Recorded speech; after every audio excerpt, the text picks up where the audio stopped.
فہم then course کی مکمل ریکارڈنگ الفاروق کیسٹ ہاؤس خیالی اڈا سے حاصل کریں۔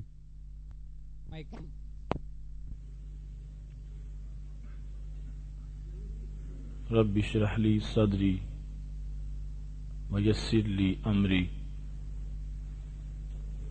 واحلل عقدۃ من لسانی یفقہوا قولی۔ احمدک اللہم یا مجیب کل سائل والصلاة والسلام علی من هو افضل الوسائل وعلى آلہ واصحابہ ذوی الفضائل۔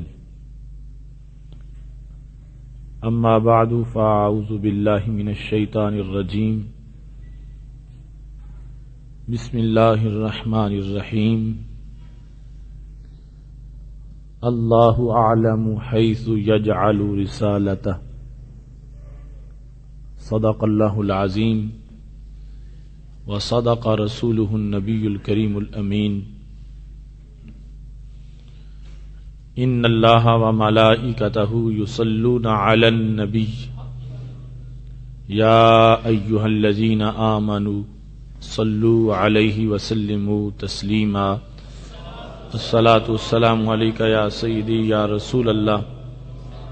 وعلی آلک واصحابک یا حبیب اللہ۔ مولاي صل وسلم دائما ابدا على حبيبك خير الخلق كلهم، هو الحبيب الذي ترجى شفاعته لكل هول من الأهوال مقتحم۔ يا أكرم الخلق مالي من ألوذ به سواك عند حلول الحادث العمم۔ رب صل وسلم دائما ابدا على حبيبك خير الخلق كلهم۔ اللہ تبارک و تعالی جل جلالہ وعم نوالہ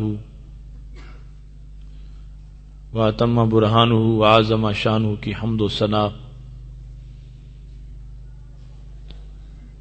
اور حضور سرور کائنات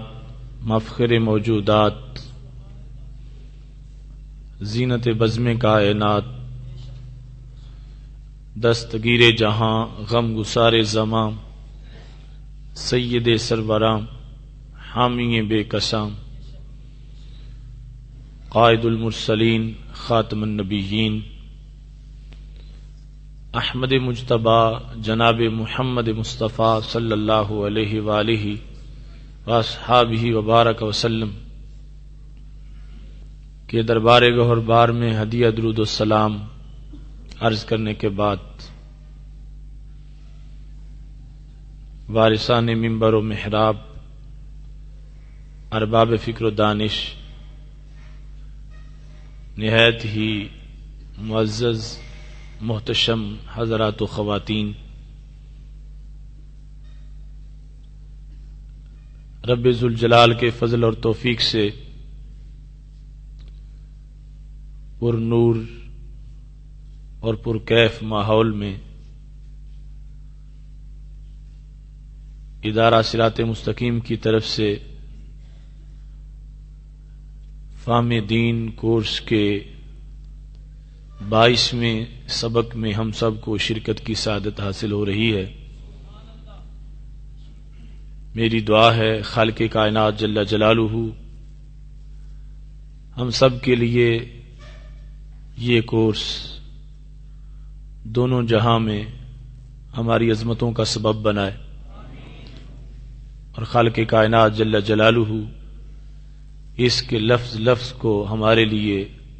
روشنی اور خوشبو کی حیثیت عطا فرمائے۔ ہمارا آج کا موضوع ہے حواس نبوی صلی اللہ علیہ وسلم۔ یہ موضوع بھی اپنی حیثیت کے لحاظ سے اور نوعیت کے لحاظ سے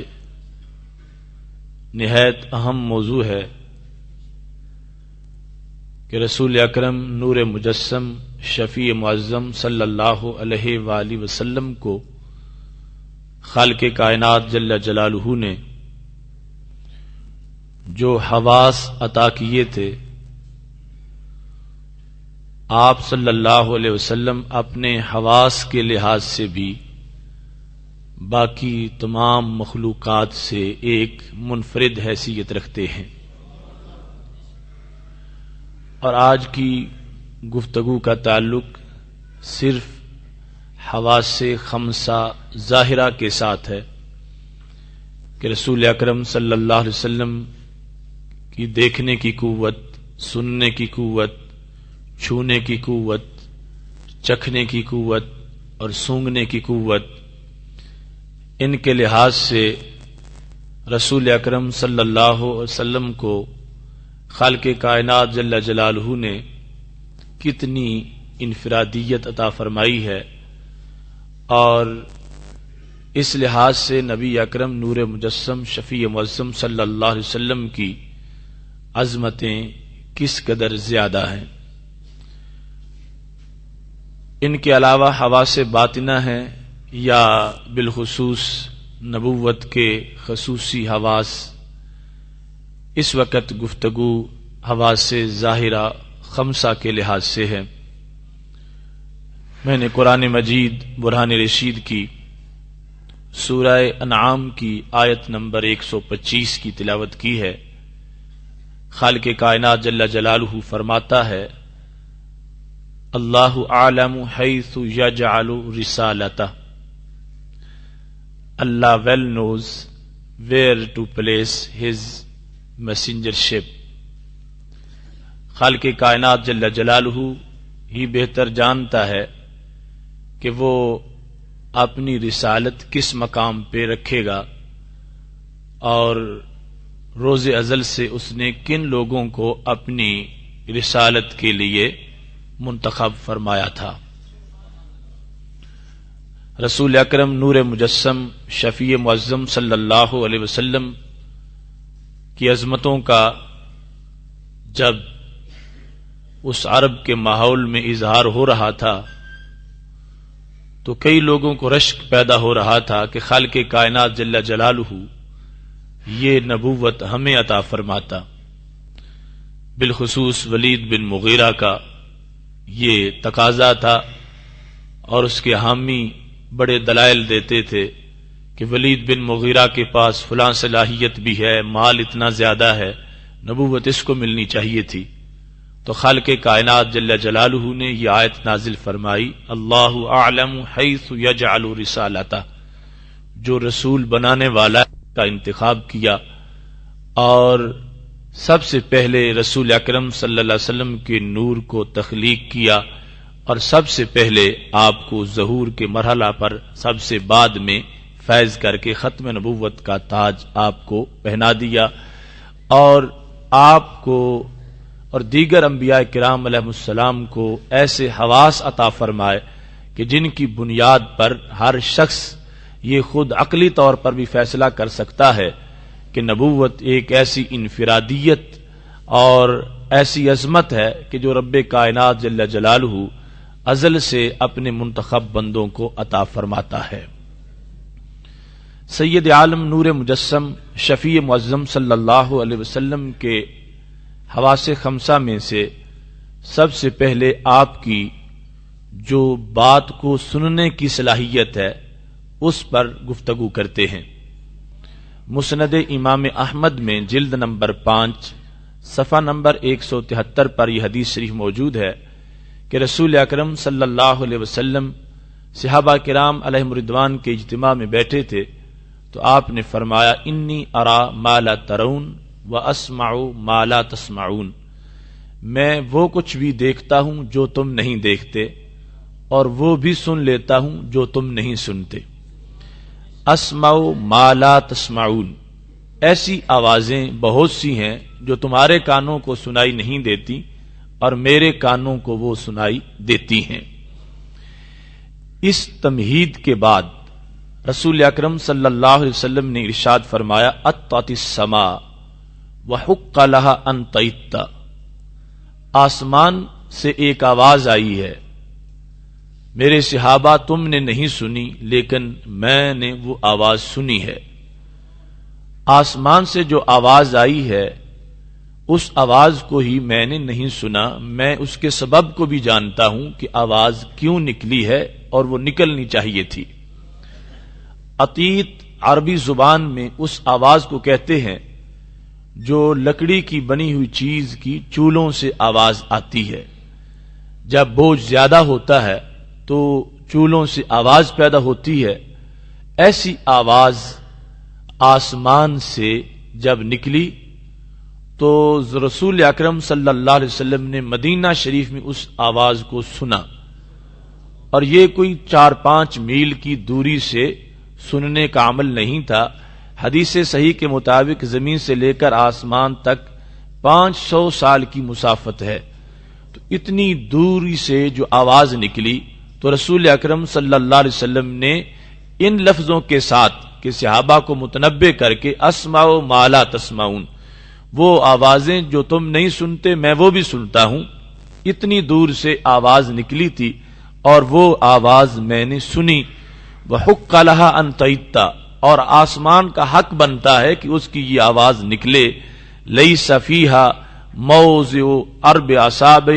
الا وملک واضع جبہتہ ساجدا للہ، فرمایا کہ اس آسمان میں کوئی جگہ بھی 4 انگلیوں کے برابر بھی خالی نہیں کہ جس میں کسی فرشتے نے سجدے میں سر نہ رکھا ہو۔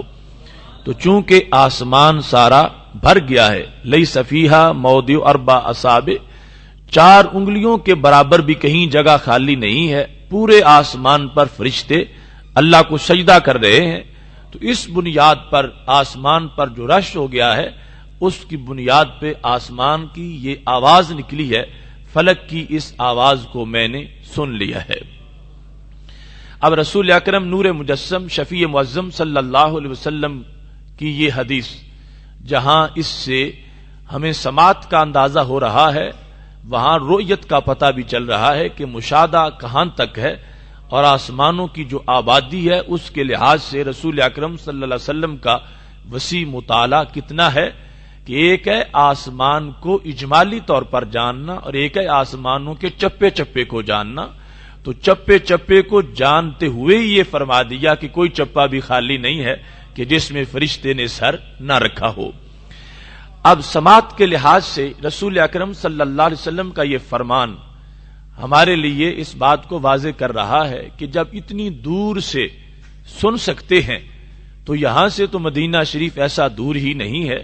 کہ اس سماعت میں کسی طرح کی کوئی رکاوٹ آ جائے، اور جب زمین پر تھے تو آسمان کی آواز کو سن لیا، اور جب آسمان پر تھے تو صحاح میں حدیث شریف ہے یا بلال سمیت دفع نالیک بین یدی فی الجنہ،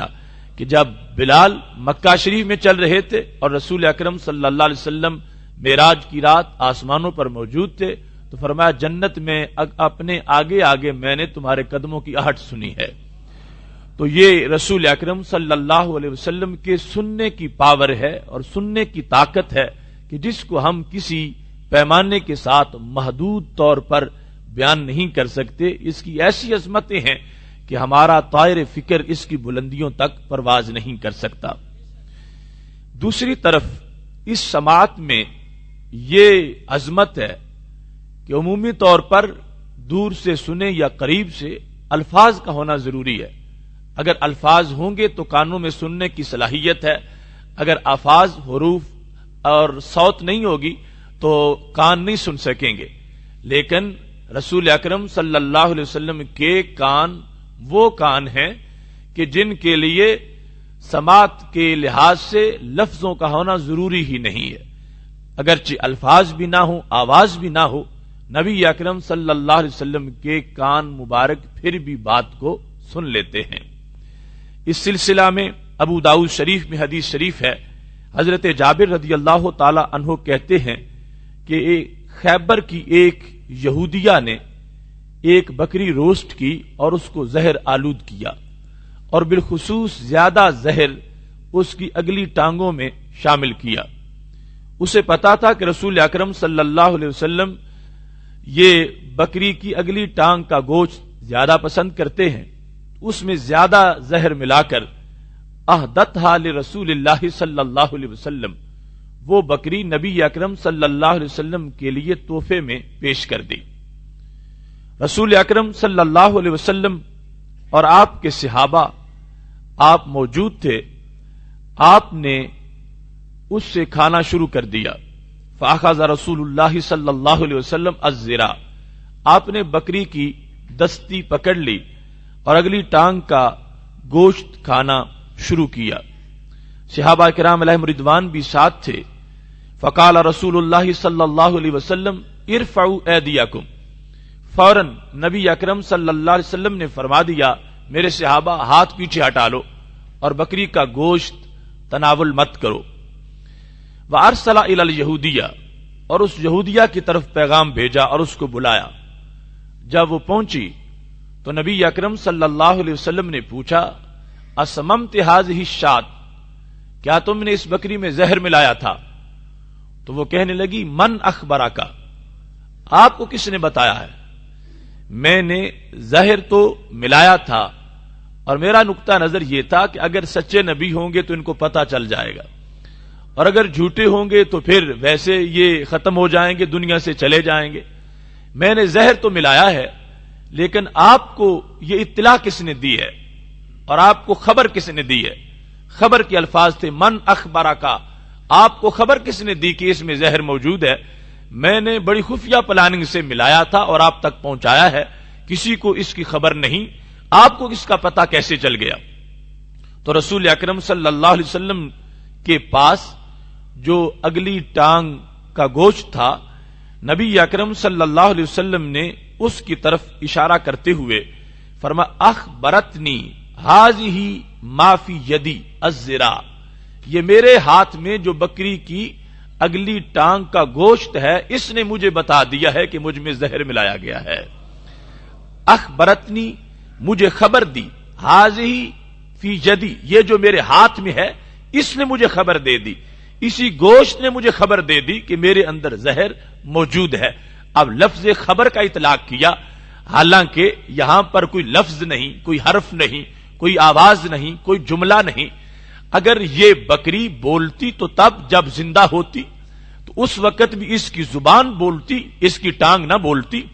اب تو ذبح ہو چکی ہے، روسٹ ہو چکی ہے، اور آگ پہ اس کو یعنی اتنی بار پکایا جا چکا ہے، اور پھر اس کا بدن کٹ چکا ہے اور اس کی ٹانگ اس کے بدن سے جدا ہو چکی ہے۔ اگر زندہ ہوتی اور پھر بولتی تو زبان کے لفظ، زبان کی آواز جو ہے وہ سنائی دیتی، لیکن ترجمہ پھر بھی نہ آتا۔ یہ سماعت نبوی ہے کہ رسول اکرم صلی اللہ علیہ وسلم نے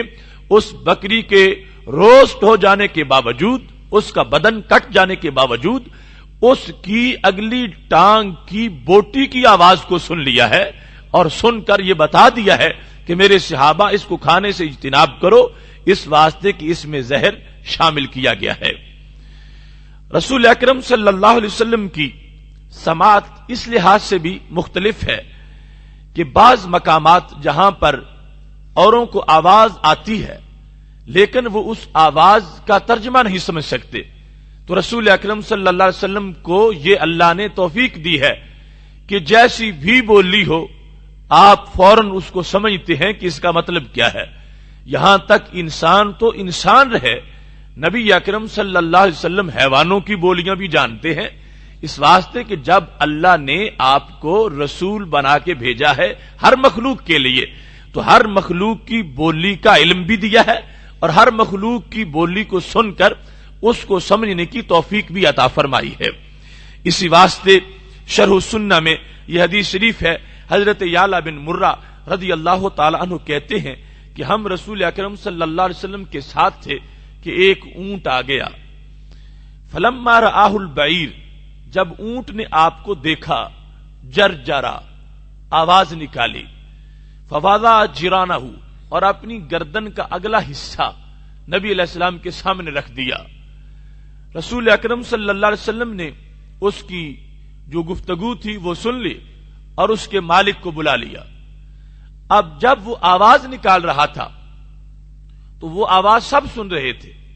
لیکن اس کا مطلب یہ کسی کو سمجھ نہیں آ رہا تھا کہ وہ جو آواز نکال رہا ہے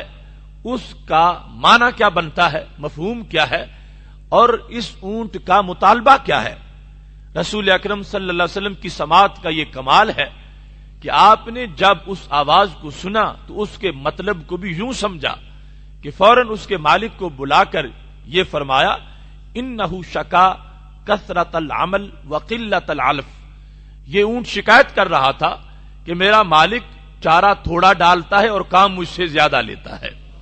لہذا یا تو تم یہ مجھے فروخت کر دو، میں خود اس کا بندوبست کرتا ہوں، تو یا پھر اس کے چارے کا خیال کیا کرو۔ اب اونٹ کو جو آواز اس نے پیدا کی ہے تو رسول اکرم صلی اللہ علیہ وسلم کے کانوں کے اندر وہ جامع نظام اللہ نے رکھا ہے کہ جس طرح کا امتی ہو اس کی فریاد کو سن سکتے ہیں اور سمجھ سکتے ہیں اور اس کی داد رسی فرما سکتے ہیں، جو وہ مانگتا ہے اس کو عطا کر سکتے ہیں۔ اور اس سے یہ پتا چلا کہ یہ جو لینگویجز ہیں، مختلف بولیاں ہیں، ان کا معاملہ تو آسان سا ہے۔ اب ہم 1-2 سال کا کورس کر کے کسی بھی لغت یا زبان میں مہارت حاصل کر سکتے ہیں، لیکن کون ہے کہ جو زندگی بھر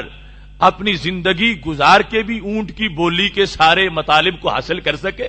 اور اس طرح کہ وہ چاہتا کیا ہے، تقاضا اس کا کیا ہوتا ہے۔ تو اس امر سے یہ پتا چلا کہ رسول اکرم صلی اللہ علیہ وسلم کو خالق کائنات نے عظمت دی ہے اور خود اعلان کر دیا ہے، وما ارسلنا من رسول الا بلسان قومی، ہم نے ہر رسول کو اپنی قوم کی زبان دے کر بھیجا ہے، مطلب جن کی طرف ان کو بھیجا گیا ان کی زبان کو سننے اور سمجھنے کی توفیق بھی دی گئی ہے۔ تو چونکہ ہمارے نبی علیہ السلام تمام مخلوقات کی طرف رسول بن کے آئے ہیں، لہذا ہر ذرے کی بولی بھی جانتے ہیں اور اس کے مطالب کو پورا کرنے کی صلاحیت بھی رکھتے ہیں۔ اب اس مقام پر رسول اکرم صلی اللہ علیہ وسلم نے یہ جو مفہوم بیان کیا تو مناسبت یہ تھی کہ آخر اونٹ کو بھی تو پتا چل گیا کہ یہ ہے کہ میں جن کی امت میں ہوں، ورنہ اور بھی قدم تو تھے لوگوں کے، سر کہیں اور رکھ لیتا۔ اس نے تلاش کر کے رسول اکرم صلی اللہ علیہ وسلم کے قدموں میں سر رکھا ہے اور پھر اپنی آواز نکال رہا ہے۔ تو نبی اکرم نور مجسم شفیع معظم صلی اللہ علیہ وسلم کو خالق کائنات جل جلالہ نے اتنے وسیع خزانے عطا فرمائے ہیں، وہ بول رہا ہے تو محبوب علیہ السلام اس کی آہ کو سنتے بھی ہیں اور سن کے اس کا جواب بھی ارشاد فرما رہے ہیں۔ نبی اکرم صلی اللہ علیہ وسلم کی دوسری قوت دیکھنے کی قوت ہے۔ دیکھنے کی قوت کے لحاظ سے بھی آپ کی انفرادیت ہے، سننے کی قوت کے مضمون میں بہت وسعت ہے، اور بالخصوص وہ احادیث جو تم نے پیچھے حیات النبی صلی اللہ علیہ وسلم کے موضوع میں سماعت کر لی ہیں کہ محبوب علیہ الصلوۃ والسلام ارشاد فرماتے ہیں، ما من احد یسلم علیہ الا رد اللہ علیہ روحی حتی رد علیہ السلام، کائنات کے جس کونے میں بھی کوئی مجھے سلام کہتا ہے وہاں سے ہی اس کے سلام کو سنتا ہوں اور جواب بھی عطا فرماتا ہوں۔ تو وہ ایک جامع سماعت ہے کہ جس کے اتنے شعبہ جات ہیں کہ آپ ظاہری حیات میں جاگتے ہوتے تھے پھر بھی سن لیتے تھے، سو رہے ہوتے تھے پھر بھی سن لیتے تھے۔ یہی حضرت یعلا بن مرہ کہتے ہیں کہ رسول اکرم صلی اللہ علیہ وسلم آرام فرما رہے تھے، وادی کے کنارے پر ایک درخت آیا اور وہ واپس چلا گیا۔ جب رسول اکرم صلی اللہ علیہ وسلم بیدار ہوئے تو میں نے پوچھا کہ آج تک یوں درختوں کو میں نے چلتے پھرتے نہیں دیکھا، یہ درخت کیا کرنے آیا تھا؟ تو اب بظاہر جاگ تو حضرت یعلا رہے تھے، بتانا ان کو چاہیے تھا کہ درخت کیا کرنے آیا ہے، لیکن پوچھتے رسول اکرم صلی اللہ علیہ وسلم سے، اس واسطے کہ ہمارے نبی علیہ السلام کا فرمان ہے، تنام عینا یا ولا ینام قلبی، بخاری شریف میں ہے، فرمایا آنکھیں سوتی ہیں دل بیدار رہتا ہے۔ تو دل کے بیدار رہنے کا مطلب کیا ہے کہ جو کوئی کہتا ہے میں اس بات کو سنتا ہوں اور اس بات کو سن کے سمجھتا ہوں اور جواب دیتا ہوں۔ تو پتہ کیا چلا، جو اس وقت نیند کی حالت میں سماعت معطل نہیں ہوئی تو آج بھی وہ سماعت معطل نہیں ہے۔ اگر حالت نیند کے اندر کوئی سلام کہہ رہا تھا تو محبوب علیہ السلام سن رہے تھے اور حضرت یعلا کو بتا رہے تھے، شجرۃ استأذنت ربها عز وجل ان تسلم علی، کہ یا اللہ یہ ایک امتی ہے میرا، کب سے تڑپ رہا تھا کہ مجھے سلام کہے، یہ وہاں جا نہیں سکا تھا، اب میرا ادھر گزر ہوا تو اس کے جذبات مچل پڑے، یہ کہاں نصیب میرے کہ تو آپ چل کے آتا، کوئی جذبہ محبت میرے کام آ گیا ہے، میرے دل کی دھڑکنوں میں تیرا نام آ گیا ہے، کر لو قبول آقا یہ غلام آ گیا ہے۔ فرمایا یہ تو سلام کہنے کے لیے آیا ہے اور سلام کہہ کے واپس جا رہا ہے۔ تو جو اس وقت حالت نیند میں سن لیتے ہیں، جبکہ نیند میں سماعت معطل ہو جاتی ہے، تو آج بھی اس سماعت کا یہ کمال ہے کہ جہاں سے ان کو آواز دی جاتی ہے اللہ کی دی ہوئی توفیق سے سنتے ہیں اور اس پہ جواب مرتب فرماتے ہیں۔ دیکھنے کی قوت کے لحاظ سے بخاری شریف جلد نمبر 1 صفحہ نمبر 59 پر یہ حدیث شریف موجود ہے کہ رسول اکرم صلی اللہ علیہ وسلم نے جماعت کرائی، اور متعدد مقامات پر جو دیگر اس حدیث کا ذکر آتا ہے بخاری شریف میں، تو پس منظر اس کا یہ ہے کہ نبی علیہ الصلوۃ والسلام نے جماعت کرائی، آخری صف میں ایک شخص نے نماز میں غلطی کی، جب سلام پھیرا تو آپ نے اس کو نام لے کر بلا لیا۔ اس موقع پر رسول اکرم صلی اللہ علیہ وسلم نے یہ الفاظ ارشاد فرمائے، ہل ترون قبلتی ہاہنا، کیا تم یہ سمجھتے ہو کہ میں جب نماز پڑھاتا ہوں تو میں صرف آگے ہی دیکھ رہا ہوتا ہوں؟ فرمایا ایسا نہ سمجھو، فواللہ لا یخفی علی خشوعکم ولا رکوعکم، خدا کی قسم ہے تمہارے رکوع بھی مجھ سے چھپے ہوئے نہیں ہوتے اور تمہارے دل کی حالت بھی مجھ سے پوشیدہ نہیں ہوتی۔ میں نماز میں اگرچہ دیکھ آگے رہا ہوتا ہوں، لیکن جن کا میں میرے کارواں بنا ہوں، جو میرے پیچھے ہیں، میں سب کو جانتا ہوں، میں ان سے واقف ہوں۔ اور یہ الفاظ آگے تفصیل سے بیان کر دیے، انی لاراکم من وراء ظہری، میں تمہیں پیٹھ سے پیچھے بھی دیکھ لیتا ہوں، اگرچہ آنکھیں میری آگے ہوتی ہیں اور میں توجہ آگے کیے ہوتا ہوں اور اللہ سے ہم کلام ہوتا ہوں، لیکن آخر نمائندگی تمہاری کر رہا ہوں اور تمہیں پہنچانا ہے تو توجہ تمہاری طرف بھی کرتا ہوں۔ اور کوئی یہ نہ سمجھے کہ اس کا رکوع مجھ سے چھپا ہوا ہے، جس طرح مرضی ہے وہ رکوع کرتا پھرے مجھے پتہ نہیں چلے گا۔ فرمایا خدا کی قسم میں پیچھے بھی دیکھتا ہوں، جس طرح آگے دیکھتا ہوں ایسے ہی اسی وقت آگے دیکھتے ہوئے بھی پیچھے دیکھتا ہوں، اور اس انداز میں دیکھتا ہوں صرف تمہارا رکوع جو ظاہری حالت ہے یہی نہیں، میں تمہارے خشوع کو بھی دیکھتا ہوں جو کہ دل کا معاملہ ہے اور دل کی حالت ہے۔ لہذا میرے پیچھے جب نماز پڑھنے کے لیے کھڑے ہوتے ہو تو پورے دھیان کے ساتھ کھڑا ہوا کرو، اس واسطے کہ میں تمہارے ظاہر اور باطن کو دیکھ رہا ہوتا ہوں۔ رسول اکرم نور مجسم شفیع معظم صلی اللہ علیہ وسلم نے اس مقام پر اپنی آنکھ کی رویت کی جو حیثیت بیان کی، مفسرین اور محدثین نے اس کی وضاحت کرتے ہوئے کہا کہ یہاں اب وحی کا کوئی تعلق نہیں، خود آنکھ میں یہ صلاحیت ہے۔ یہ نہیں ہے کہ رسول اکرم صلی اللہ علیہ وسلم نماز پڑھا رہے ہوں، وحی آ جائے تو پھر پچھلوں کا پتہ چلے کہ پچھلے کیا کر رہے ہیں، اور وحی نہ آئے تو پچھلوں کا پتہ نہ چلے۔ نہیں، یہ آنکھ کا کمال ہی ایسا ہے، اللہ نے دائمی طور پر اس کو دے رکھا ہے کہ رسول اکرم صلی اللہ علیہ وسلم کی آنکھ کی شان یہ ہے۔ ہم محتاج ہیں کہ پیچھے دیکھنے کے لیے پیچھے پلٹ کے دیکھیں، پھر بھی اتنا نظر نہیں آتا کہ جتنا محبوب علیہ السلام کو آگے دیکھتے ہوئے نظر آتا ہے، کیونکہ من وراء ظہری کا تو یہ بھی مفہوم بنتا ہے کہ قیامت تک میرے پیچھے آنے والوں میں تمہیں دیکھ رہا ہوں، اور من ورائی من بعدی کے بھی الفاظ ہیں، تو پتا چلا کہ رسول اکرم نور مجسم شفیع معظم صلی اللہ علیہ وسلم کو خالق کائنات جل جلالہ نے دیکھنے کی ایسی قوت اور طاقت عطا فرمائی ہے کہ جس کا اندازہ ہم اپنی عقل کے ساتھ نہیں کر سکتے۔ بخاری شریف کے دوسرے مقام پر جلد نمبر 1 صفحہ نمبر 179 پر یہ حدیث شریف ہے کہ رسول اکرم صلی اللہ علیہ وسلم ایک دن شہداء احد کی قبروں پر تشریف لے گئے اور وہاں ایسے ہی جا کے نماز پڑھی جس طرح کے جنازہ پڑھا جاتا ہے۔ اس کے بعد رسول اکرم صلی اللہ علیہ وسلم ان قبور پر جنازہ پڑھنے کے بعد واپس آ گئے اور منبر پر تشریف فرما ہوئے۔ اس دن جو آپ نے تقریر کی تو وہ ایک ایسی جامع تقریر ہے کہ جس میں بہت سے اعتقادی مقامات جن کا تعلق بالخصوص نبوت کے لحاظ سے ہے ان کو واضح فرما دیا۔ تقریر کرتے ہوئے میرے محبوب علیہ السلام فرمانے لگے، انی فرط لکم، میرے صحابہ میں تمہارے لیے فرط ہوں۔ فرط کا مطلب کیا ہے؟ فرمایا تم سے پہلے جاؤں گا اور تمہارے لیے جنت کا بندوبست کروں گا. فرد جو قافلے سے آگے نکل جائے اور قافلے کے پہنچنے سے پہلے پہلے پانی کا بندوبست کر لے، ان کے کھانے کا بندوبست کر لے کہ وہ ابھی سارے اکٹھے آ جائیں گے تو پھر ان کے لیے کوئی پرابلم نہ بن جائے. فرمایا میں تمہارے لیے فرد ہوں کہ دنیا میں پہلے چلا جاؤں گا آگے، امت ساری بعد میں آئے گی، لیکن ان کے جانے سے پہلے پہلے ان کے لیے جنت میں بندوبست مکمل کر چکا ہوں گا. دوسرا لفظ بولا وَأَنَا شَهِيدٌ عَلَيْكُمْ، میرے صحابہ میں پوری امت کا شہید بھی ہوں. شہید گواہ، امت کا گواہ ہوں میں، اور آپ تو صرف ایک امت کے گواہ نہیں. فَكَيْفَ إِذَا جِئْنَا مِنْ كُلِّ أُمَّةٍ بِشَهِيدٍ وَجِئْنَا بِكَ عَلَى هَؤُلَاءِ شَهِيدًا. خالق کائنات کا فرمان ہے کہ ویسے تو ہر امت کا نبی ان کا شہید ہوگا، لیکن اے نبی صلی اللہ علیہ وسلم آپ چونکہ امام الانبیاء ہیں تو ہم نے آپ کو ساری امتوں کا شہید بنایا ہے. آپ ساری امتوں کی گواہی دیں گے. ساری امتوں کے جو واقعات ہیں وہ گواہی تب ہے جب وہ نظر کے نیچے ہیں. تو رسول اکرم صلی اللہ علیہ وسلم کا ایک وقت وہ تھا جب آپ کا نور مشاہدہ کر رہا تھا اور پھر آپ کا ظہور ہو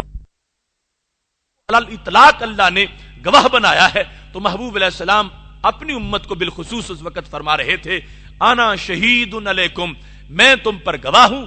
اور سوچ سمجھ کے زندگی گزارنا، یہ نہ سمجھنا تمہیں کوئی دیکھ نہیں رہا، میرا رب بھی تم پر رقیب ہے، وہ دیکھے گا اور مجھے بھی اس نے گواہ بنا دیا ہے. لہٰذا ان دو پہروں کے درمیان تم نے رہنا ہے اور کبھی بھی غافل نہیں ہونا. زندگی کی ہر سانس میں یہ تصور کر کے اپنے ایمان کو مٹھاس تم نے عطا کرنی ہے. اس کے بعد تیسرا لفظ جو بولا تو وہ کیا تھا؟ واللہ، خدا کی قسم ہے، انظر الی حوضی الان، میں اپنے حوض کو اب بھی دیکھ رہا ہوں. حوض کوثر، وہ جو جنت کا حوض ہے، اس کی طرف دیکھنے کا الان کے ساتھ یہ لفظ بولا کہ یہ نہ کوئی کہے کہ ایک چمک پڑی پھر وہ غائب ہو گیا. فرمایا میرا حوض جہاں میں پیاسے امتیوں کو جام پلاؤں گا، اگرچہ میں یہاں فرش زمین پر ہوں اور وہ جنت بری کا ایک حصہ ہے، مجھے خالق کائنات جل جلالہ نے دیکھنے والی وہ آنکھ دی ہے کہ درمیان میں 7 آسمان ہیں اور درمیان میں جو کچھ ہے اور جتنے بھی 9 خلا ہیں وہ سارے میرے لیے کوئی حیثیت نہیں رکھتے. اور 2500 سال سے زائد مسافت کے باوجود میں یوں اس حوض کو دیکھ رہا ہوں. فرمایا اب بھی انظرو، یہ گرامر کے لحاظ سے ہے کہ مسلسل میری نگاہ اس پر پڑ رہی ہے اور میں ہر لمحہ دیکھنا چاہوں تو ادھر توجہ کرتا ہوں اور دیکھ لیتا ہوں. خالق کائنات جل جلالہ نے مجھے اتنی دور تک دیکھنے والی آنکھ عطا فرمائی ہے.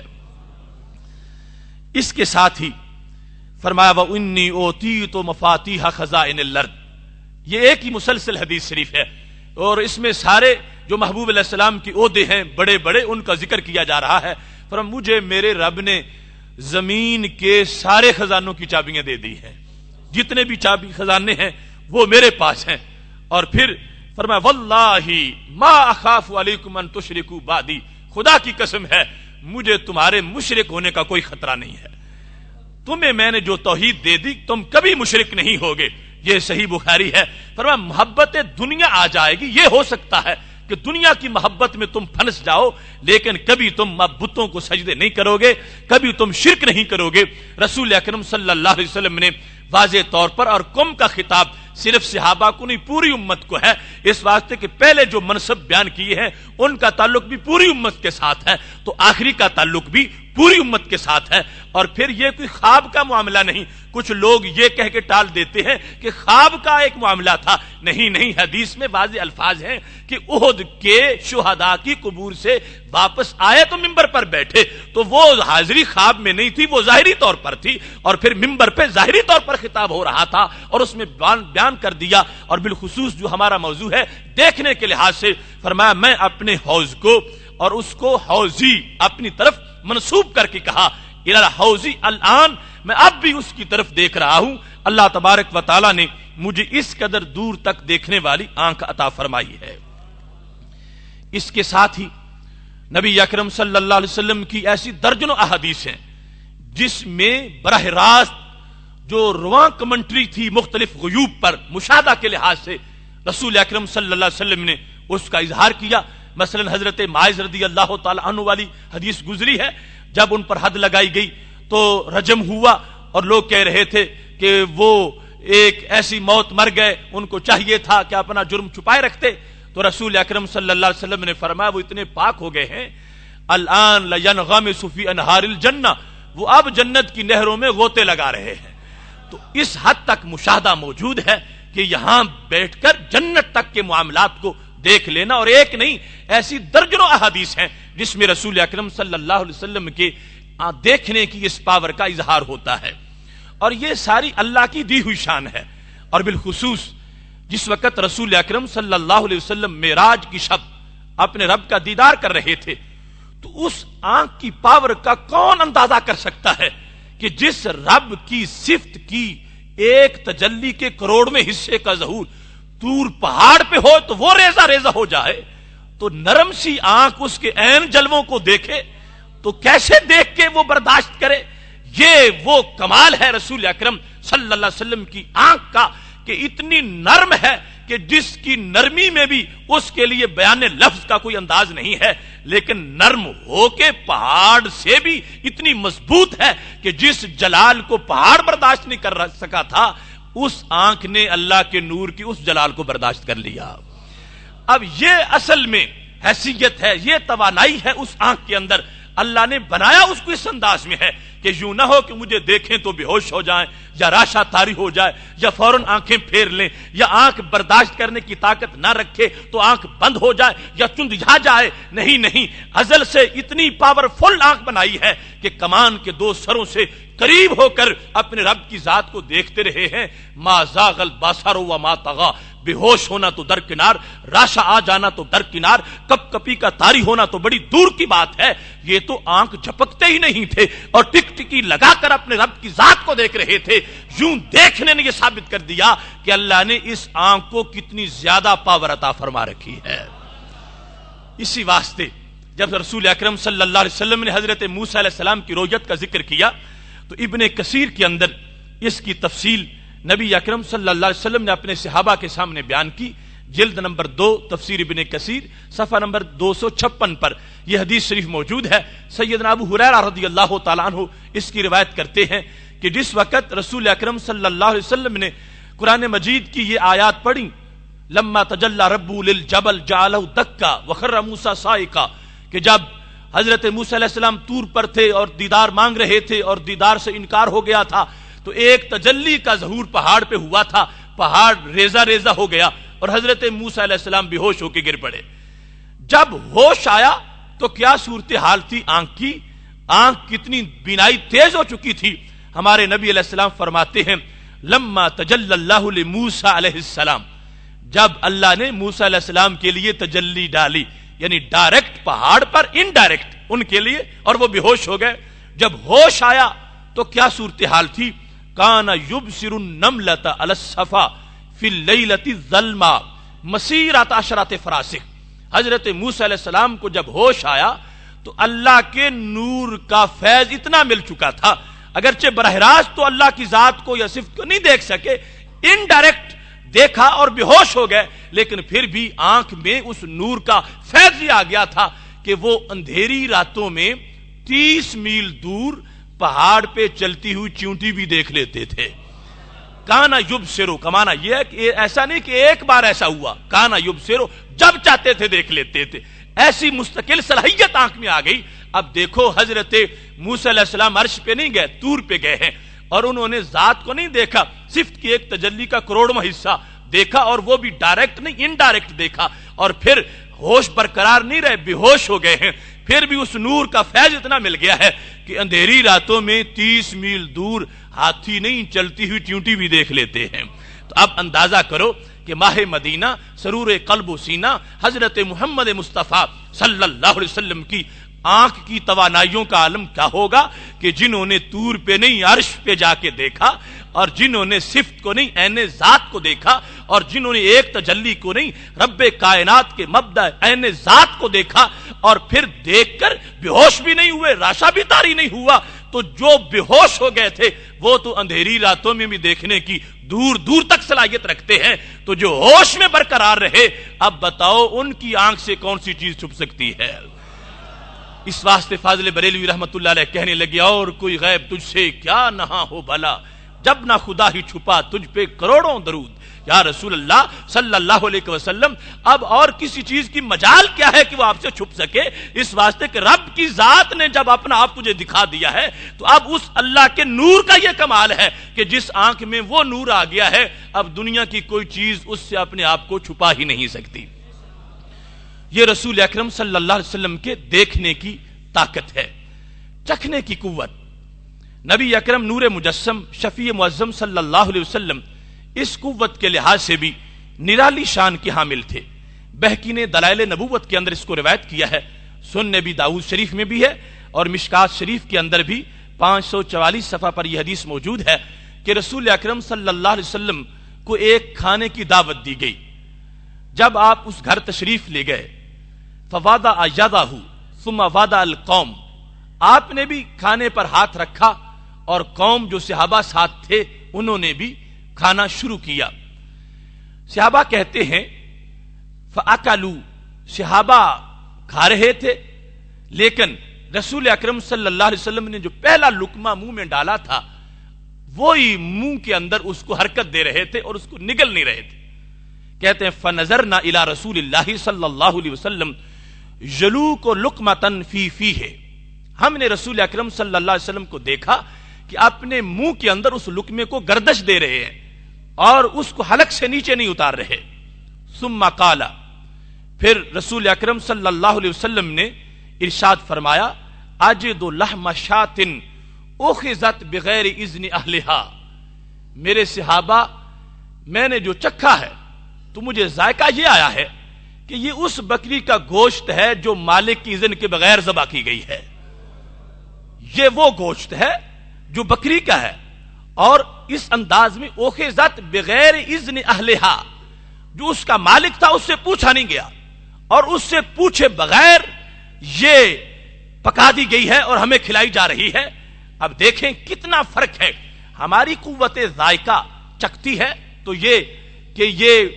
کیا میٹھا ہے یا کڑوا ہے، یہ نمکین ہے یا یہ ترشی والا ہے، اس طرح کی چیزیں ہماری قوت ذائقہ کو پتہ چلتی ہے۔ قیامت تک ایسی قوت ذائقہ کہاں آئے گی کہ جس کو یہ پتہ چل جائے کہ یہ حلال بھی ہے یا حرام ہے، یا اس میں حلال تو ہے لیکن کیا سارے تقاضے پورے ہوئے ہیں کہ اجازت مکمل لی گئی ہو، یا کچھ لی گئی تھی اور کچھ ابھی باقی تھی اور اس کو ذبح کر دیا گیا ہے۔ یہ رسول اکرم صلی اللہ علیہ وسلم کی قوت ذائقہ ہے کہ جس کو خالق کائنات جل جلالہ نے انفرادیت دی ہے، اور یہ اصل میں شان ہے کہ جس جہت سے دیکھو گے اسی جہت سے غیب کا اظہار ہوگا۔ آنکھ دیکھے گی وہ بھی غیب بتا دے گی، کان سنے گا وہ بھی بتا دے گا، آنکھ چکھے گی چکھ کر غیب کے معاملے کا پردہ اٹھا دے گی۔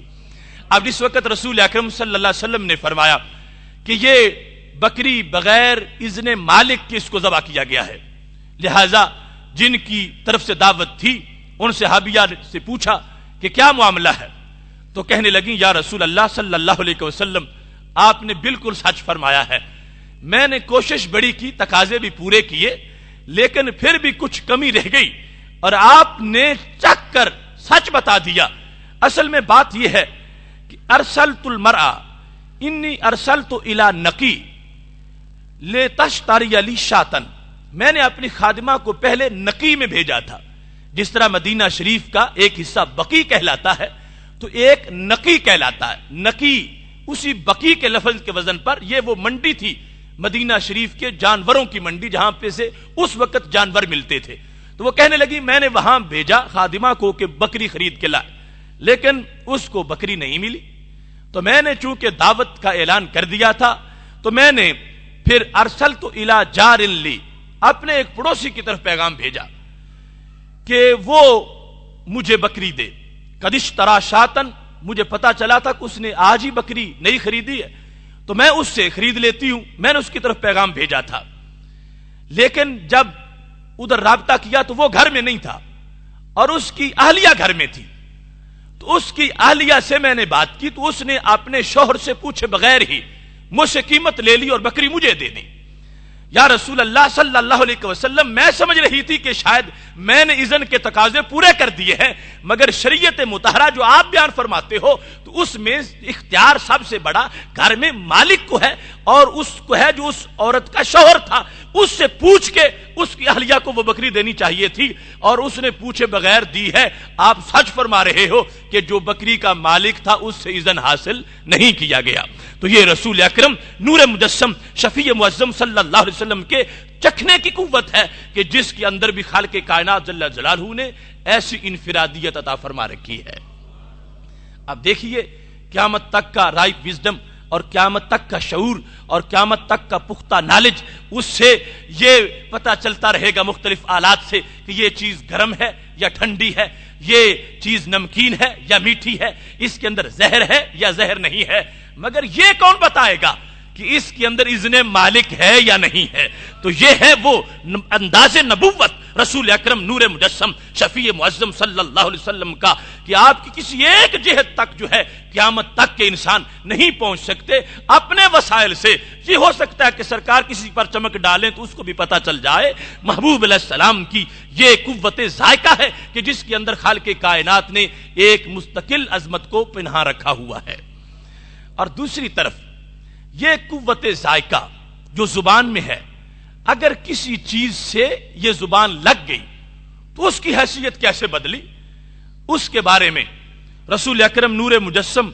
شفیع معظم صلی اللہ علیہ وسلم کا فرمان طبرانی میں موجود ہے۔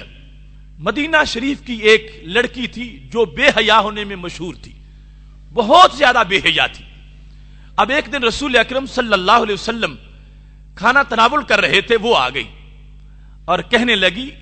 میں درخواست کرتی ہوں اللہ تعالیٰ کے رسول علیہ السلام سے ان یطعمھا من الذی فی فیہ، کہ جو لقمہ اس وقت منہ کے اندر ہے مجھے وہ دو، جس لقمے کے اندر لعاب دہن شامل ہو چکا ہے اور ٹیسٹ بڈ سے اس میں رطوبت آ چکی ہے، مجھے وہ لقمہ دے دو۔ اب سرکار میں نہ لا ہے نہ حاجت اگر کی ہے، تو یہ نہیں کہا کہ اب یہ تو میں چبا چکا ہوں میں یہ کیسے دوں، فوراً محبوب علیہ الصلوۃ والسلام نے وہ لقمہ نکال کر اس کو عطا کر دیا۔ جس وقت دیا فناولھا، اس نے وہ تناول کر لیا۔ فلما استقر فی جوفھا، جب رسول اکرم صلی اللہ علیہ وسلم کی قوت ذائقہ کا وہ مظہر جس میں وہ رطوبت آ چکی تھی، وہ لقمہ اس لڑکی کے پیٹ میں مستقر ہوا اور اس کے شکم میں چلا گیا، صحابہ کہتے ہیں القى اللہ علیہ الحیا، اللہ نے اس کو دولت حیا سے مالا مال فرما دیا۔ کس انداز میں؟ یہاں تک کہ کہتے ہیں اتنا حیا تھا لم یکن بالمدینہ اشد حیاء منہا، پھر اس سے بڑھ کر مدینہ شریف میں کوئی خاتون حیا کی بڑی پیکر نہیں تھی، جتنا زیادہ حیا اس کو میسر تھا، اس واسطے کہ رسول اکرم نور مجسم شفیع معظم صلی اللہ علیہ وسلم کی ہر جہت کو خالق کائنات جل جلالہ نے عظمتوں کا گلستان بنا رکھا ہے۔ نبی اکرم صلی اللہ علیہ وسلم کے چھونے کی قوت، یہ قوت بھی ایک مستقل باب ہے اور اس میں بھی سینکڑوں احادیث ہے رسول اکرم صلی اللہ علیہ وسلم کی اس چھونے کی قوت کو بیان کرتی ہے کہ اس میں کتنی بڑی عظمت موجود تھی۔ جب بدر کی جنگ کے اندر حضرت معوذ بن افرا رضی اللہ تعالیٰ عنہ جو ابو جہل کو مارنے کے درپے تھے اور پھر اس کو کاٹ ڈالا، یہ جب حملہ کر رہے تھے تو ان پر حملہ ہوا اور ان کا بازو کٹ گیا۔ پہلے لٹک رہا تھا اور ان کا جوش تھا کہ لٹکتا رہے گا تو اس میں رکاوٹ بنے گی، اپنی ہی قدم کے نیچے رکھ کے اس کو جدا کر کے پھینک دیا، اور جب ابو جہل کو مار کے واپس آئے تو اپنا بازو اٹھا کے ساتھ لے آئے۔ رسول اکرم صلی اللہ علیہ وسلم کے پاس جب آئے، جاء یحمل یدہ، اپنا بازو اٹھایا ہوا ہے ایک بازو میں اور لے کے آگے ہیں، تو وہ کیا ہوا؟ رسول اکرم صلی اللہ علیہ وسلم نے اس پر ہاتھ پھیرا، نبی علیہ الصلوۃ والسلام نے فباسک علیہ، اپنا لعاب دہن لگا دیا، وَعَلْسَكَهَا فَلَا سَكَتْ، وہ جو پوری طرح کٹ چکا تھا اور کافی ٹائم گزر چکا تھا، نبی اکرم صلی اللہ علیہ وسلم کی وہ چھونے کی قوت، ایسی اس میں ٹھنڈک تھی اور ایسی اس کے اندر برودت تھی اور حکمت کے ایسے تقاضے پورے تھے کہ نہ کوئی جراثیموں کا حملہ تھا اور نہ ہی کوئی خون بہ جانے کے بعد کوئی زیادہ مدت گزر جانے کی کوئی رکاوٹ تھی۔ جو ہی سرکار نے پکڑ کے بازو کندھے کے ساتھ لگایا ہے وہ فوراً چمٹ گیا ہے اور اللہ نے اس کو پہلے سے بھی زیادہ طاقت عطا فرما دی ہے۔ اور یہی نہیں، حضرت قتادہ بن نعمان رضی اللہ تعالی عنہ کی آنکھ نکل گئی ہے، وہ لے کے آگے ہیں، رسول اکرم صلی اللہ علیہ وسلم نے ہاتھ میں پکڑی ہے اور آنکھ کو اپنی جگہ پہ فٹ کر دیا ہے۔ یہ برکتیں ہاتھ کے چھونے کی اس انداز میں ہے کہ حضرت علی رضی اللہ تعالیٰ عنہ اگر یمن جانے سے پہلے یہ کہتے ہیں یا رسول اللہ صلی اللہ علیہ وسلم مجھے قاضی تو یمن کا بنا رہے ہو، باستنی وانا شابن، میں تو بالکل نوجوان ہوں اور نہ تجربہ کار ہوں، میں تو جانتا ہی نہیں کہ فیصلے کیسے کروں گا۔ کہتے ہیں فضارب صدری بیدہی، نبی علیہ السلام نے اپنا ہاتھ میرے سینے پہ رکھا تو کیا ہوا؟ والذی فلق الحبۃ ما شققت بین فی قضاء بین اثنین، اس ہاتھ کی برکت سے اور آپ نے جو دعا کی تھی اس کی فضیلت سے مجھے ایسی روشنی مل گئی کہ اس کے بعد کوئی کتنا بڑے سے بڑا کیس بھی جب آ جاتا تھا مجھے شک وہی نہیں کہ فیصلہ کیسے کروں، ایسی روشنی میرے سامنے ہوتی تھی کہ میں فوراً فیصلہ کر دیتا تھا۔ اور اسی واسطے صحابہ میں جہاں شعبہ جات کی تقسیم کی گئی تھی تو قاضی ہونے کا جو سب سے بڑا منصب ہے وہ حضرت علی المرتضی رضی اللہ تعالیٰ عنہ کا تسلیم کیا گیا کہ ان کو سب سے زیادہ قوت فیصلہ عطا کی گئی ہے۔ اور وہ عطا کیسے ہوئی کہ نبی علیہ الصلوۃ والسلام نے ہاتھ رکھا ہے تو سینہ منور ہو گیا ہے۔ ایسے ہی یہ قوت لامسہ چھونے کی قوت کا انداز ہے کہ اگر حضرت ابو ہریرہ رضی اللہ تعالیٰ عنہ اس کا فیض پاتے ہیں تو حدیثوں کے ذخیرے ان کے سینے کے اندر جمع ہو جاتے ہیں اور پھر بدن کے اندر یہ ہاتھ میں اس کی حیثیت کیا ہے۔ حضرت انس رضی اللہ تعالیٰ عنہ کہتے ہیں ما مسستو بیدی دیباجن ولا حریرن، میں نے آج تک کوئی ریشم کا کپڑا اپنے ہاتھ سے چھو کے اتنا نرم نہیں پایا جتنا نبی علیہ السلام کی ہتھیلی کو میں نے نرم دیکھا ہے۔ رسول اکرم صلی اللہ علیہ وسلم کی ہتھیلی من کف رسول اللہ صلی اللہ علیہ وسلم ولا شممت راہیۃ اطیب من ریح رسول اللہ صلی اللہ علیہ وسلم، اور میں نے آج تک کوئی خوشبو بھی ایسی نہیں دیکھی جس طرح کی خوشبو نبی علیہ السلام کے بدن سے آتی تھی۔ یہ محض ایک قوت لامسہ نہیں تھی، اس انداز کی قوت لامسہ اور چھونے کی اس انداز کی قوت تھی کہ رسول اکرم نور مجسم شفیع معظم صلی اللہ علیہ وسلم نے اپنے اس عظمت کو آگے تقسیم کیا ہے کہ جس بدن سے یہ ہاتھ لگا وہ جہنم پہ حرام ہو گیا، ادھر خوشبو مل گئی، ادھر تازگی مل گئی۔ رسول اکرم صلی اللہ علیہ وسلم سواری پہ بیٹھے تھے، سیر اعلام النبلاء میں یہ لکھا ہے حضرت امیر معاویہ رضی اللہ تعالیٰ عنہ بالکل پیچھے بیٹھے ہیں تو محبوب علیہ السلام نے پوچھا اے معاویہ تمہارا کون سا حصہ میرے زیادہ قریب ہے؟ تو کہنے لگے میرا پیٹ آپ کے ساتھ بالکل لگ رہا ہے۔ تو محبوب علیہ الصلوۃ والسلام نے اپنی زبان سے اس وقت یہ لفظ بول دیے اے اللہ اس کے پیٹ کو علم سے معمور فرما دے۔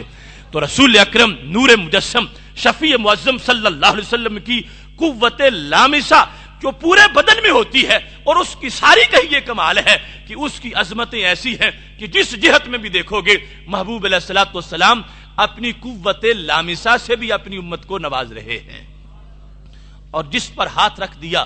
کئی نسلوں تک اس میں خوشبو آتی رہی، اس بچے سے، اس بچے کے بچے سے، آگے اس کے پوتے سے، یہ محبوب علیہ الصلوۃ والسلام کی قوت لامسہ ہے۔ اور جہاں کوئی ہاتھ لگتا ہے کہ جراثیموں کا حملہ ہے، کہیں کچھ ہے کہیں کچھ ہے، لیکن یہ محبوب علیہ الصلوۃ والسلام کا ہاتھ ہے۔ مالک کونین ہیں وہ پاس کچھ رکھتے نہیں، دو جہاں کی نعمتیں ہیں ان کے خالی ہاتھ میں، اس انداز کا ہاتھ ہے کہ جس کو خالق کائنات جل جلالہ نے ہمہ جہت نوازشات کی طاقت عطا فرما رکھی ہے۔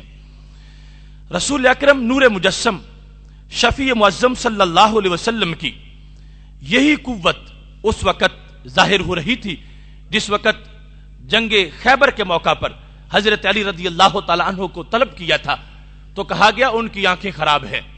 نبی اکرم صلی اللہ علیہ وسلم نے فرمایا ان کو بلاؤ تو صحیح، تو محبوب علیہ الصلوۃ والسلام نے ان کی آنکھوں میں اپنا لعاب دہن لگایا، محبوب علیہ الصلوۃ والسلام نے ان پہ ہاتھ پھیرا تو ان کو کیا صورتحال کس کا سامنا تھا؟ کہتے ہیں میں یوں سمجھ رہا تھا کہ گویا کہ کبھی آنکھیں خراب ہوئی نہیں تھی اور پہلے سے زیادہ چمکنا شروع ہو گئی ہے، اور ایسی عظمت میسر آ گئی ہے کہ وہ خیبر جو کئی دنوں سے جس کی فتح کا سامان پیدا نہیں ہو رہا تھا، رسول اکرم نور مجسم شفیع معظم صلی اللہ علیہ وسلم نے جب اس انداز میں تیاری کروا کے حضرت علی رضی اللہ تعالیٰ عنہ کو بھیجا ہے تو خالق کائنات جل جلالہ نے ان کو فاتح خیبر بنا دیا ہے۔ رسول اکرم صلی اللہ علیہ وسلم کی پانچویں قوت جو کہ سونگنے کی قوت ہے، یہ قوت بھی بڑی انفرادی قوت ہے۔ آپ نے قرآن مجید برہان رشید میں مطالعہ کیا ہوگا کہ حضرت یعقوب علیہ السلام جس وقت آنکھوں کی بینائی چلی گئی تھی اور یہی بتایا جا رہا تھا کہ حضرت یوسف علیہ السلام کو بھیڑیا کھا گیا ہے، لیکن ادھر سے جب مصر سے حضرت یوسف علیہ السلام نے کرتا دے کر بھیجا تھا اور قافلہ وہاں سے چلا اور یہ کنعان میں تھے اور درمیان میں ایک روایت کے مطابق 8 دن کی مسافت تھی، لیکن کیا ہوا؟ قرآن مجید برہان رشید کہتا ہے لما فصلت العیر قال ابوہم انی لاجد ریح یوسف لولا ان تفندون، کہ جس وقت قافلہ چلا تو حضرت یعقوب علیہ السلام نے یہ کہہ دیا کہ مجھے یوسف علیہ السلام کی خوشبو آ رہی ہے۔ یہ قوت شامہ ہے، سونگنے کی قوت اللہ کے پیغمبروں کی، دور دور سے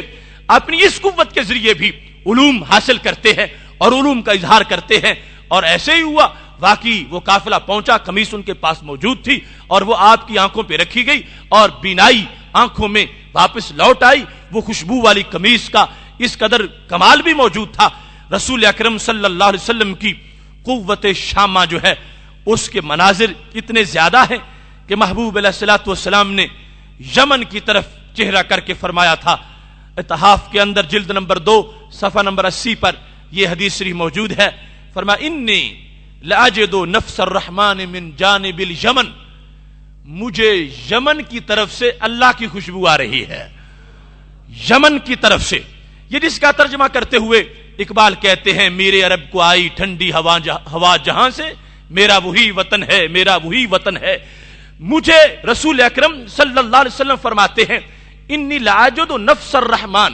رحمان کی خوشبو مجھے یمن کی طرف سے آ رہی ہے۔ الایمان یمانی والحکمت یمانیۃ، ایمان یمنی ہے، حکمت یمانیہ ہے، ہمارا میقات بھی وہی یلملم یمن والا ہے، اور رسول اکرم نور مجسم شفیع معظم بالخصوص اس میں حضرت اویس قرنی رضی اللہ تعالی عنہ کی اس خوشبو کا ذکر کر رہے تھے جو رسول اکرم نور مجسم شفیع معظم صلی اللہ علیہ وسلم نے محسوس کر لی تھی، اور اس محسوس کرنے کے بعد اس کو علمی حیثیت عطا کر کے آپ نے قیامت تک کے لیے اپنی قوت شامہ کی جو حکمتیں ہیں ان کو بھی اجاگر فرما دیا تھا۔ یہ اختصار سے ایک گلدستہ آپ کے سامنے میں ان نصوص کی شکل میں اس کو پیش کر رہا ہوں کہ رسول اکرم نور مجسم شفیع معظم صلی اللہ علیہ وسلم کو خالق کائنات جل جلالہ نے یہ قوہ ظاہری جو ہیں یہ کتنی تیز عطا فرمائی ہیں، جن کی ظاہری قوتوں کی تیزی کا یہ عالم ہے تو باطنی قوتوں کی تیزی کا عالم کیا ہوگا۔ ہر انسان کے اندر 5 باطنی قوتیں بھی ہیں، وہ قوت خیال ہے، قوت وہم ہے، اور قوت حافظہ ہے، حصے مشترک ہے، اور قوت متصرفہ ہے۔ یہ انسان کے دماغ کے اندر یہ 5 قوتیں موجود ہیں اور ان کا دائرہ بڑا وسیع ہوتا ہے۔ انسان جہاں دیکھ کے کچھ حاصل نہیں کر سکتا، جہاں انسان کی نگاہ نہیں جاتی وہاں خیال چلا جاتا ہے، اور جہاں انسان سونگ نہیں سکتا وہاں انسان کا وہم پہنچ جاتا ہے، اور انسان کی قوت حافظہ کی رسائی دور دور تک ہو جاتی ہے۔ قوت متصرفہ اور حصے مشترک یہ بڑی دور تک مار کرنے والی قوتیں ہوتی ہیں، لیکن اب تصور کرو کہ منصب نبوت میں رسول اکرم نور مجسم شفیع معظم صلی اللہ علیہ وسلم کی عظمت کس قدر بلند و بالا ہے، اور آپ کو نبی مان لینے کا تقاضا کیا ہے، اور رسول اکرم صلی اللہ علیہ وسلم کا کلمہ پڑھتے ہوئے آپ کی رسالت پر یقین رکھتے ہوئے آپ کے کیسے کمالات پر ہر وقت ایمان رکھنا ضروری ہے۔ اگر صرف ان ظاہری قوتوں کو دیکھ لیں تو پھر بھی ہمیں اہل سنت کی ہر عقیدے کی یہاں سے سمجھ آ رہی ہے۔ باطنی قوتیں محبوب علیہ السلام کی عقل، آپ کی عقل کے شعبہ جات اور خیال اور قوت حافظہ اور اس کے تمام تر شعبہ جات کے اندر جو بلندیاں ہیں، ان بلندیوں کے لحاظ سے جو دور دور تک آپ کی قوتوں کا دائرہ کار ہے ہم تو اس کا تصور بھی نہیں کر سکتے۔ یہ عقل پہنچے گی تو ساری زندگی کوشش کر کے وہاں تک کہ جہاں سے ان عظمتوں کا بھی آغاز ہو رہا ہے، اور وہ عظمتیں جہاں تک پہنچتی ہیں ان تمام تر وسعتوں کا ادراک کر کے، احاطہ کر کے ان کو سمیٹ لینا یہ کسی کے بس کی بات نہیں ہے۔ جب ایسا ہے تو پھر ان کے بارے میں گفتگو کرتے ہوئے ہرگز یہ اسلوب نہیں ہونا چاہیے کہ وہ ہم جیسے ہیں، ہم ان جیسے ہیں، جبکہ ہر جہت بیان کر رہی ہے کہ ہم ان جیسے کیسے ہو سکتے ہیں، ہر جہت میں وہ مختلف ہیں۔ انسان صرف یہ دیکھے کہ ان کی بھی آنکھ ہے، میری بھی آنکھ ہے، ان کا بھی ہاتھ ہے، میرا بھی ہاتھ ہے، یہ تو کوئی بات نہ ہوئی۔ امتی کو تو کم از کم یہ دیکھنا چاہیے کہ ان کی آنکھ ہے تو دیکھتی کہاں تک ہے، ان کے کان ہیں تو سنتے کہاں تک ہیں، ان کی قوت لامسہ ہے تو کہاں تک وہ جنتیں عطا کر رہی ہے۔ لہذا محض ان ظاہری قوتوں کو دیکھ کر ان کے لحاظ سے ہم پلہ بننے کی کوشش کرنا، ہم سری کرنا اور مشابہتیں بیان کرنا، یہ امتی کا وتیرہ ہرگز نہیں ہے۔ امتی تو اس طرح اپنے ایمان کو حلاوت بخشتا ہے اور لذتیں دیتا ہے کہ ہم نے جن کا کلمہ پڑھا ہے، خالق کائنات جل جلالہ نے ان کے ظاہری پیکر کو بھی یوں بے مثال بنایا ہے کہ اس پیکر کی کسی جہت کی ہم کوئی مثال نہیں پیش کر سکتے۔ میری دعا ہے خالق کائنات جل جلالہ ہم سب کو انہی حقائق آگے بیان کرنے کی توفیق عطا فرمائے۔ وآخر دعوانا ان الحمد للہ رب العالمین۔